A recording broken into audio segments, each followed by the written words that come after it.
अस्सलाम वालेकुम and welcome to headlines. मैं हूं हसन इफ्तिखार, आपके लिए लेकर आया हूं आज दिन की सबसे बड़ी खबरें। सबसे बड़ी खबर पाकिस्तान में है 9 मई के फसादात जो पाकिस्तान में हुए। पाकिस्तान तहरीक इंसाफ के जिन लोगों ने फौजी तंसीबात को निशाना बनाया उनको बिल्कुल नहीं छोड़ा जाएगा, ये कहना है जनरल आसिम मुनीर का, जो कि पाकिस्तान के आर्मी चीफ हैं। ISPR ने जो बयान जारी किया है जनरल आसिम मुनीर का, उसके मुताबिक जनरल आसिम मुनीर ने बड़े क्लियर टर्म्स में ये कहा है कि जो लोग भी उसमें मुलविस थे उन सबको सजाएं दी जाएंगी, चाहे वो इदारे के अंदर लोग मौजूद हैं या इदारे से बाहर हैं। हम आपको ये बताते चलें कि इस वक्त पाकिस्तान फौज के अंदर जो लोग मौजूद हैं, जो रिटायर्ड हैं,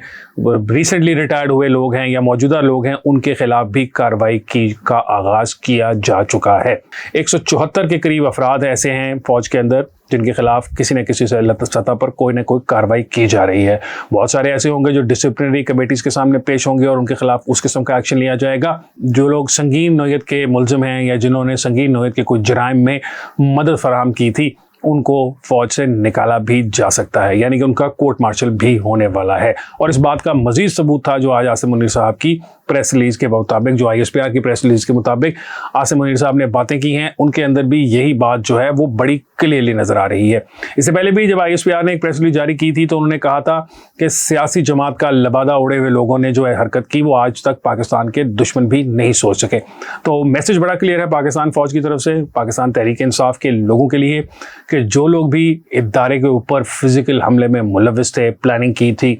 या वहाँ पर लोगों को लेकर गए थे, वो तो किसी सूरत नहीं बचने पाएंगे। उन सब के खिलाफ कानूनी कार्रवाई की जाएगी। कानूनी कार्रवाई सिविल अदालतों में भी होगी और मिलिट्री कोर्ट्स में भी केसेस जा सकते हैं। जो शुरू में केसेस उन्होंने कुछ चूज़ किए गए हैं जिनको मिलिट्री कोर्ट्स में चलाने के लिए कहा जा रहा है, उसमें लाहौर के अंदर के काफ़ी हैं, जो तकरीबन 14 के करीब लाहौर के लोग हैं जिनको उसमें नॉमिनेट किया गया है और उनके बारे में कहा गया है कि लाहौर का जो कोर कमांडर हाउस था उसके ऊपर हमले के जो मुल्ज़मान हैं उनके खिलाफ कानूनी कार्रवाई जो है वो मिलिट्री कोर्ट के अंदर की जाएगी। अब मिलिट्री कोर्ट्स के बारे में जनरली पाकिस्तान की अदालतें जो हैं वो कोई रिलीफ नहीं देती। इससे माजी में मिसाल मौजूद है। जनरल कंवर जावेद बाजवा को ख़त लिखने वाले मेजर जनरल अस्करी साहब के जो बेटे थे उनको जो सज़ा सुनाई गई मिलिट्री कोर्ट की जानिब से, उसकी जो अपील है वो लाहौर हाई कोर्ट या इस्लामाबाद हाई कोर्ट या किसी हाई कोर्ट्स में भी जब वो गए तो उनको कुछ खातिर खा रिलीफ नहीं मिल सका, वो अभी भी जेल के अंदर हैं। और ये सारा वाक़या जो है इमरान खान साहब के दौरे हुकूमत में ही हुआ था। तो ये कहना पाकिस्तान तहरीक इंसाफ वालों का कि मिलिट्री कोर्ट्स कोई ऐसी चीज़ है, कोई एलियन कॉन्सेप्ट है पाकिस्तान के अंदर, ये बिल्कुल गलत बात है। उनके अपने दौरे हुकूमत में ये तमाम सब कुछ होता रहा। हम लोग ये कहते हैं कि जो लोग बेगुनाह हैं उनके खिलाफ किसी सूरत भी कोई कानूनी कार्रवाई नहीं होनी चाहिए, लेकिन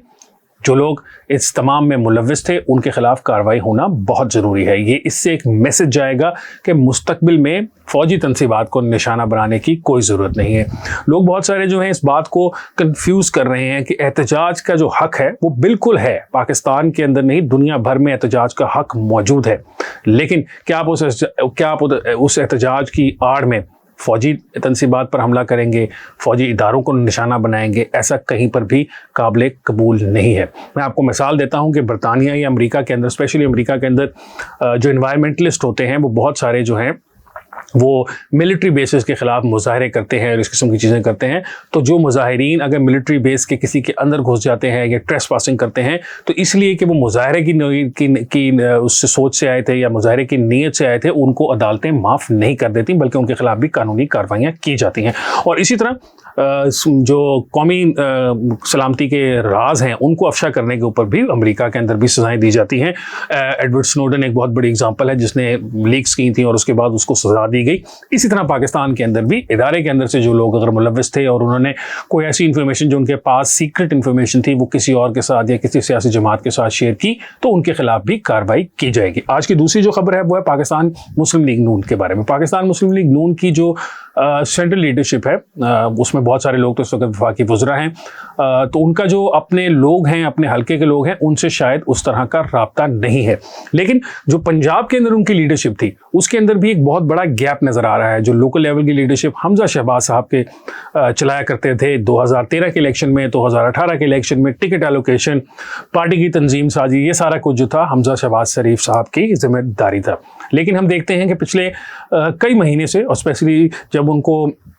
عدالت نے ہٹا دیا چیف منسٹر کے عہدے سے، اس کے بعد سے تو وہ پہلے پاکستان میں نہیں تھے، پاکستان سے باہر تھے، اپنی فیملی کے پاس گئے ہوئے تھے، لیکن اب جب پاکستان واپس بھی آ گئے ہیں تب بھی ان کو کوئی کہیں پہ دیکھا نہیں گیا، خاص کسی جگہ ایک دفعہ وہ ضرور جناح ہاؤس گئے تھے وہاں پہ اور یادگار شہداء پر بھی گئے تھے، لیکن اس کے علاوہ ان کی جو کوئی پولیٹیکل ایکٹیویٹی ہے وہ کچھ خاص نظر نہیں آ رہی۔ تو اس سے جو پاکستان مسلم لیگ نون کے حلقے ہیں ان کے اندر کافی پریشانی پائی جاتی ہے کہ آنے والے دنوں میں اگر الیکشنز ہو جاتے ہیں تو ان کی پارٹی کے اندر لوکل سطح پہ کون لیڈ کرے گا، کیونکہ شہباز شریف صاحب تو چونکہ وزیر اعظم پاکستان ہیں، پریزیڈنٹ ہیں وہ پارٹی کے، لیکن وہ پارٹی کو اس قدر ٹائم نہیں دے پا رہے جس قدر ان کو شاید دینا چاہیے۔ اور آخری خبر ہے ہماری سپورٹس سے ریلیٹڈ۔ جی، پاکستان اور بھارت جو ہے ان کے درمیان جو جنگ کا ماحول قائم رہتا ہے سارا وقت، وہی جنگ کا ماحول جو ہے اسی کی وجہ سے ایشیا کپ بھی کینسل ہو رہا تھا۔ نئی خبر یہ آ رہی ہے کہ بھارت جو ہے وہ ایشیا کپ کی ڈیٹس میں بھارت کے اندر ایک ٹورنامنٹ کا انعقاد کرانا چاہتا ہے جس کے اندر وہ مختلف ممالک کے لوگوں کی ٹیمز کو بلا رہا ہے، اور پھر اس میں بھی پاکستان کو نہیں بلایا جائے گا۔ تو یہ ایک ایسا مسئلہ ہے جس کے بارے میں شاید اب وقت آ گیا ہے کہ پاکستان کا جو کرکٹ بورڈ ہے PCB اس کو کافی سیریسلی سوچنا پڑے گا۔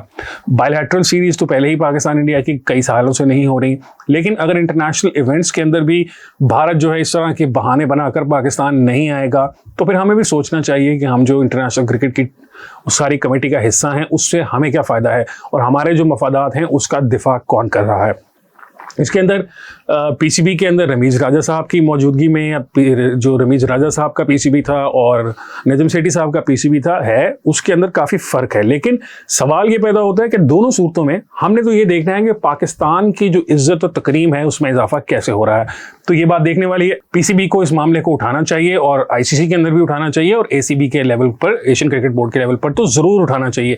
باقی جو ایشین ممالک ہیں ان کو بھی اپنے ساتھ لینا چاہیے۔ آج کے پروگرام کے لیے اتنا ہی، انشاءاللہ آپ سے ملاقات ہوگی کل ایک اور پروگرام کے ساتھ۔ مجھے حسن فخر کو دیجیے اجازت، اللہ حافظ۔